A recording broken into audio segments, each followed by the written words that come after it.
क्या ईश्वर सच में है?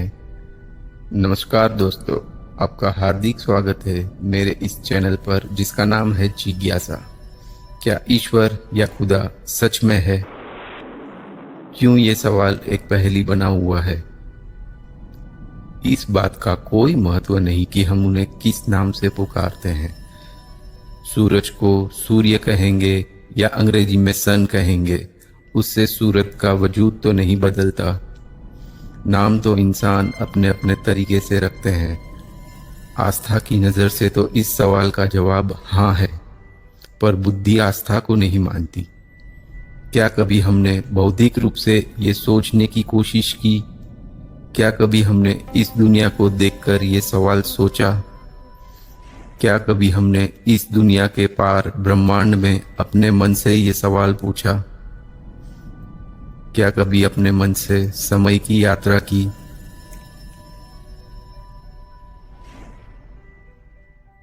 इस सवाल का जवाब नास्तिक तो तुरंत दे देगा कि नहीं है, लेकिन आस्तिक में भी कई प्रतिशत लोग ये दुविधा में रहते हैं।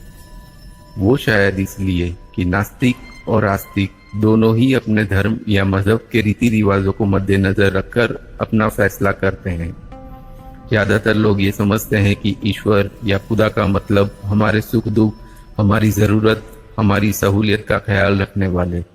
उनकी पूजा या बंदगी करने से वे हमसे खुश रहेंगे और हमें सुख देंगे। पर क्या वाकई यही सच है? क्या ईश्वर को ढूंढने और उन्हें समझने के लिए और कोई दूसरी वजह नहीं हो सकती? कभी हमने अपना नजरिया बदलकर इस दुनिया को इतने बेहतरीन तरीके से चलाने वाली शक्ति को समझने की कोशिश की?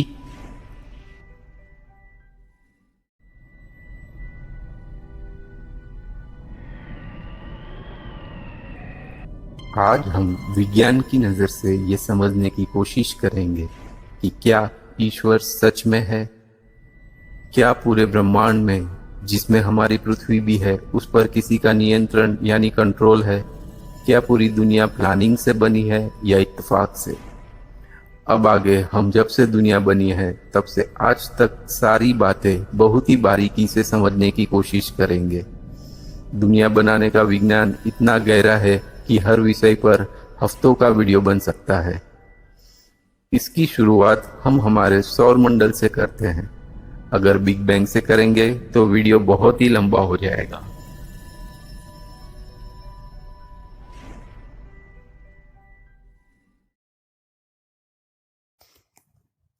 सबसे पहले हमारी पृथ्वी का सूर्य से अंतर, जो करीबन 14 करोड़ 96 लाख किलोमीटर यानी 9 करोड़ 30 लाख मील है, जो जीवन पनपने के लिए बहुत ही ज़रूरी है।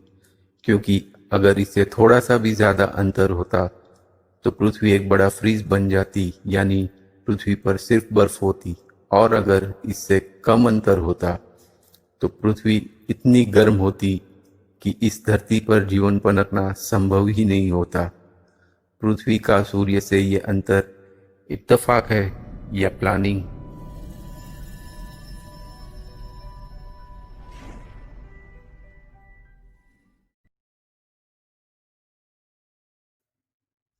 पृथ्वी अपनी धुरी पर 23.5 डिग्री पर झुकी हुई है, जिससे पृथ्वी पर मौसम चक्र होता है और पृथ्वी का पानी एक जगह पर ना ठहर कर बारिश के जरिए सभी जगहों पर पहुंचता है, जो जीवन पनपने के लिए बहुत ही ज़रूरी है।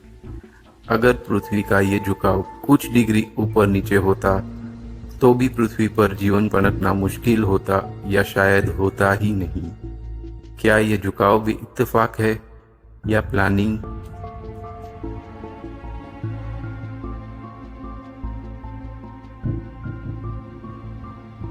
पृथ्वी का सूर्य से इतना अंतर है कि सूर्य की अल्ट्रावायलेट किरणों का पृथ्वी के जीवन पर बहुत ही घातक परिणाम हो सकता था।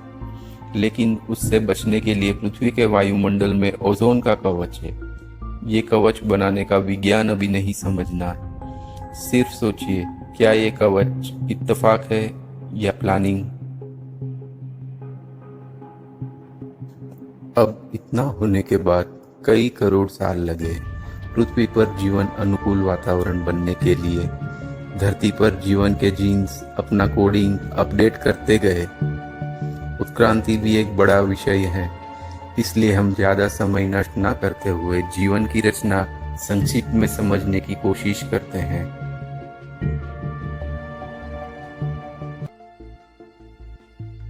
इस धरती पर मौजूद सभी जीवित चीजें एक विशेष योजना का पालन करती है, यानी एक खास कोडिंग को फॉलो करती है जो जीवित शरीर के डीएनए में कोड किया गया है, जिसे हम आसान शब्दों में कहते हैं जीवन अपनी राह खुद ढूंढ लेता है।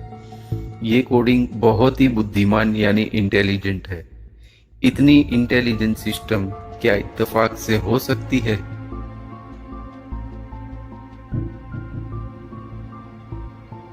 हर छोटी से छोटी चीज के पीछे जितना विज्ञान है, उसका 10-20% या शायद उससे भी कम ही आज का साइंस समझ पाया है। और जो इतना समझ पाए वो बड़े डॉक्टर, बड़े इंजीनियर है, समाज में उनका बड़ा होद्दा है, बड़ा रुतबा है।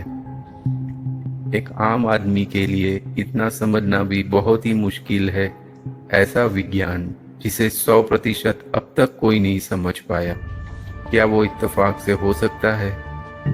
चलिए जीव विज्ञान के कुछ उदाहरण देखते हैं, जिसमें हम बेतरतीब ढंग से यानी रैंडमली कुछ जीवन चुन के उनकी बारीकियां देखेंगे, क्योंकि सभी जीवों की हर एक बारीकियां देखना तो संभव ही नहीं होगा।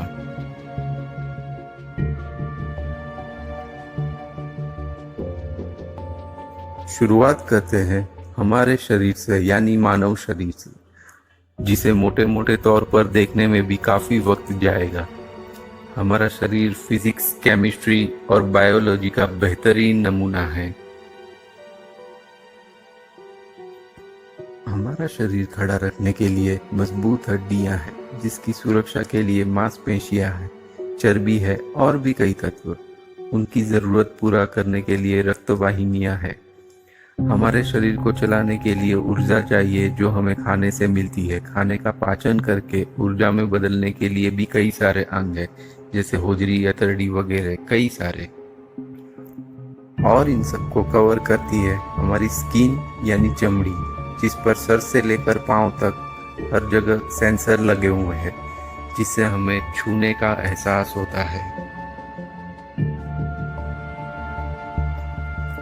हमारे शरीर की सुरक्षा प्रणाली, जिनमें एंटीबॉडीज, मैक्रोफेज और भी कई सारे ऐसी चीजें हैं, जिसे देखकर ये ख्याल आता है कि क्या इत्तेफाक से इतना सटीक शरीर बन सकता है। कुदरत की यानी ईश्वर की प्लानिंग का कुछ और उदाहरण देखते हैं। वैसे तो लाखों उदाहरण है, लेकिन हम रैंडमली ही कुछ उदाहरण लेंगे, जो है जीवन का अपनी प्रजाति आगे बढ़ाने का तरीका। स्तनधारी जीव जिसे प्रजनन से करते हैं, नर और मादा एक दूसरे की तरफ आकर्षित होते हैं। इस आकर्षण के पीछे केवल एक ही उद्देश्य है, आकर्षित होने के बाद प्रजनन होगा और उनकी प्रजाति आगे बढ़ेगी।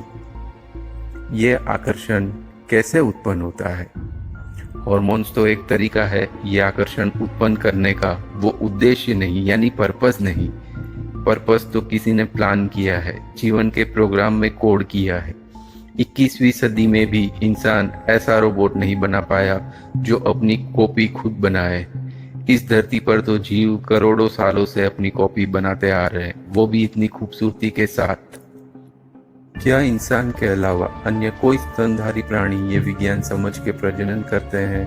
बेशक नहीं।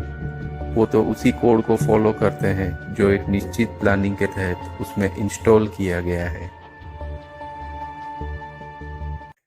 इसमें एक बहुत ही रोचक बात है जिसे बड़ी गहराई से सोचिएगा, वो है नर मादा का अनुपात, मेल फीमेल रेशियो। अगर हम भारत की बात करें तो भारत में 1000 लड़कों के सामने लगभग 924 लड़कियां हैं, यानी करीब 51.96%।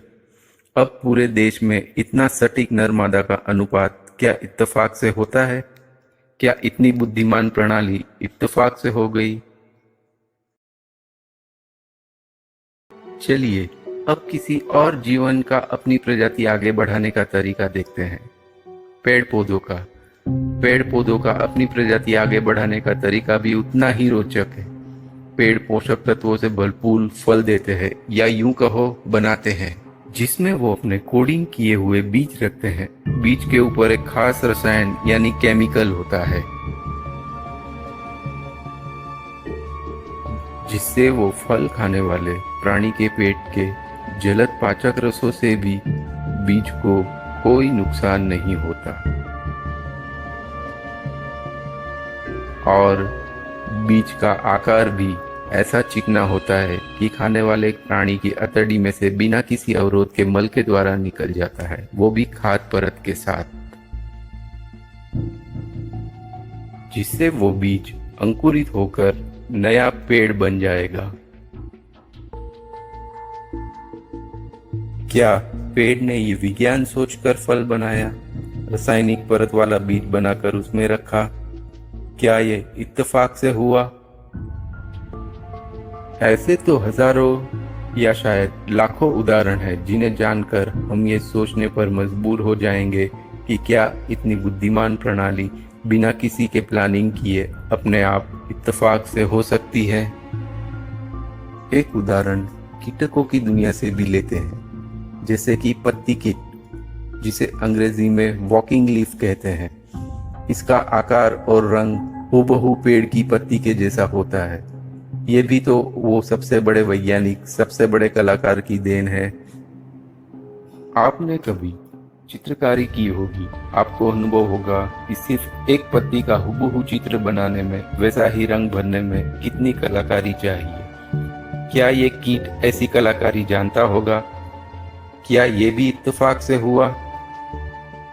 एक छोटे से परमाणु से लेकर पूरा ब्रह्मांड बनाने के पीछे इतना बेहतरीन विज्ञान क्या इत्तेफाक से हो सकता है, वो भी इतनी खूबसूरती के साथ।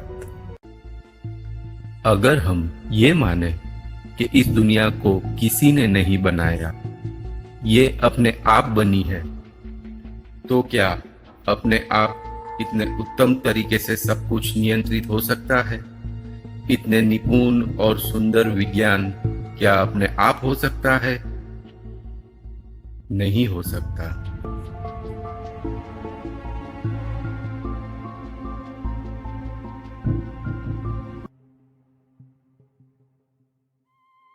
ये जिसने बनाया, हम उसे ईश्वर कहते हैं। जी हाँ, ईश्वर है। वो कैसे हैं, उनका आकार कैसा है, ये कोई नहीं जानता, पर वो है। आप सोचते होंगे कि मैं ये बात दावे के साथ कैसे कह रहा हूँ। सभी दावे किसी चीज को रूबरू देखकर नहीं होते, कुछ अंदाजे से भी होते हैं। आज भले ही हम इसका जवाब नहीं जानते, लेकिन इसका अर्थ ये नहीं होता कि ईश्वर नहीं है। उनके वजूद का प्रमाण ब्रह्मांड के कण कण के विज्ञान से मिल सकता है। उसका एक उदाहरण देखते हैं। सन 1761 में अरुण ग्रह यानी यूरेनस के खोजे जाने के बाद खगोलविदों ने देखा कि कोई ताकत यूरेनस को थोड़ा खींच रही है, यानी कोई एक चीज है जिसका गुरुत्वाकर्षण बल यूरेनस को अपनी सामान्य कक्षा से थोड़ा विचलित कर रहा है। इससे उन्होंने गणित करके ये खोज निकाला कि यूरेनस के बाद भी कोई एक ग्रह है, जिसकी पुष्टि सन 1846 में हुई। आज जिसे हम वरुण यानी नेपच्यून के नाम से जानते हैं। उस समय नेपच्यून को किसी ने नहीं देखा था, पर उसकी ताकत का एहसास हुआ था। नेपच्यून के गुरुत्वाकर्षण बल ने उसके वजूद का प्रमाण दिया था, ठीक वैसे ही जैसे ईश्वर ने अपनी शक्ति का परिचय दिया है। कोई ये पूछेगा कि अगर दुनिया को ईश्वर ने बनाया तो ईश्वर कहाँ से आए, उन्हें किसने बनाया? इस सवाल का जवाब वर्तमान समय में तो कोई नहीं जानता।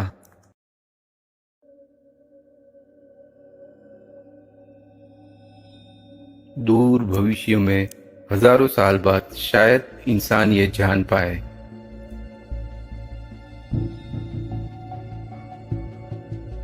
और ये उम्मीद बेवजह नहीं।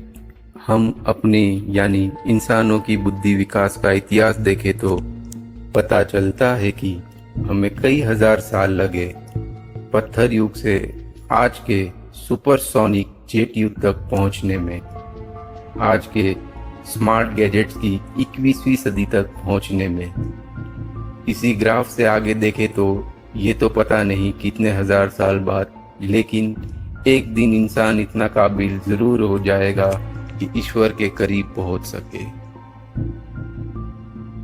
आज की तरक्की भी अभी बाल्यावस्था में है, यूं कहिए नर्सरी में है। और इतनी तरक्की भी कुछ ही इंसानों की देन है, जैसे वैज्ञानिक, इंजीनियर, डॉक्टर, जो पूरी दुनिया की आबादी का 1% भी नहीं, जिन्होंने 21वीं सदी को स्मार्ट कहने का मौका दिया। बाकी 99% यानी 99% से ज़्यादा लोग तो वही पत्थर युग के पहले से इंस्टॉल किए गए प्रोग्राम को फॉलो करते हैं। पहले हाथों से लड़ते थे, आज आधुनिक हथियारों से। पर वजह वही जो हजारों साल पहले थी, अपना इलाका, असुरक्षितता की भावना,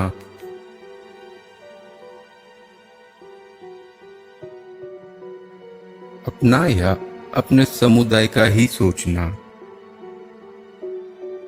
हमारे हाथों में जितने स्मार्ट गैजेट्स है, हम उतने स्मार्ट अब तक हुए नहीं। सिर्फ कपड़े पहनने का तरीका बदलकर हम आधुनिक नहीं हो जाते। जब हम अपनी सोच बदलेंगे, सही क्या है, गलत क्या है, ये पहचान सकेंगे, तब हम ईश्वर को समझने के काबिल बनेंगे।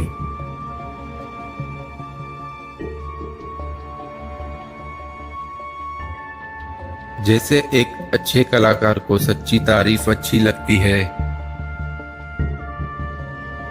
वैसे ही ईश्वर को भी ये अच्छा लगता है कि कोई उनकी रचनाओं को समझकर उनकी तारीफ करे। शायद हमें हजारों साल लगेंगे हमारा जंगल में रहने वाला प्रोग्राम फॉर्मेट करके नया कोडिंग करने में। जब हमारे जीन्स में आपस में लड़ना छोड़ सिर्फ इंसानियत और तरक्की की ही कोडिंग होगी, तब शायद हम ईश्वर को समझकर उनके करीब जा सके। अगर हम अपने व्यक्तिगत सुख दुख को देखकर ईश्वर है या नहीं ये तय करते हैं, तो हम केवल स्वार्थी ही नहीं, नादा भी हैं। क्योंकि ईश्वर ने हम सबको समान रूप से बुद्धि, समान रूप से सामर्थ्य दिया है। इंसानियत क्या है, इसका फर्ज क्या है, ये भी हमें सिखाया है। लेकिन हमारे निजी स्वार्थ या सही जगह, सही तरीके से हमारी बुद्धि और सामर्थ्य का उपयोग नहीं करते और हमारे सुख दुख का जिम्मेदार किसी और को ठहराते हैं। हमारा सुख हो या दुख, इसके जिम्मेदार सिर्फ हम हैं और कोई नहीं।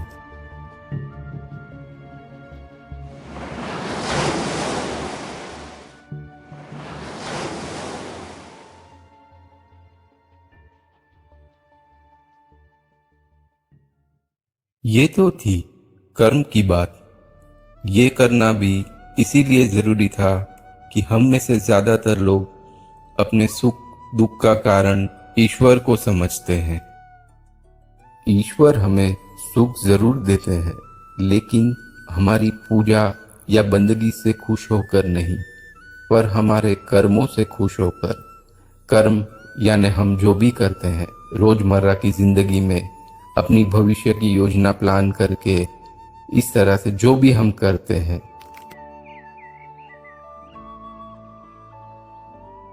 पर क्या कभी हमने सोचा पूरी दुनिया एक निश्चित नियमों का पालन करती है, उसमें हम भी हैं। हम तो अपनी बुद्धि से नियमों का महत्व समझते हैं, पर इस धरती के बाकी सभी जीव क्या इन नियमों को समझते हैं? यहाँ तक कि निर्जीव वस्तुएं भी भौतिकी के नियमों का पालन करती है। क्या पूरी दुनिया इतनी बेहतरीन सिस्टम से, वो भी इतनी खूबसूरती के साथ, अपने आप या इत्तेफाक से चल सकती है? सोचिएगा।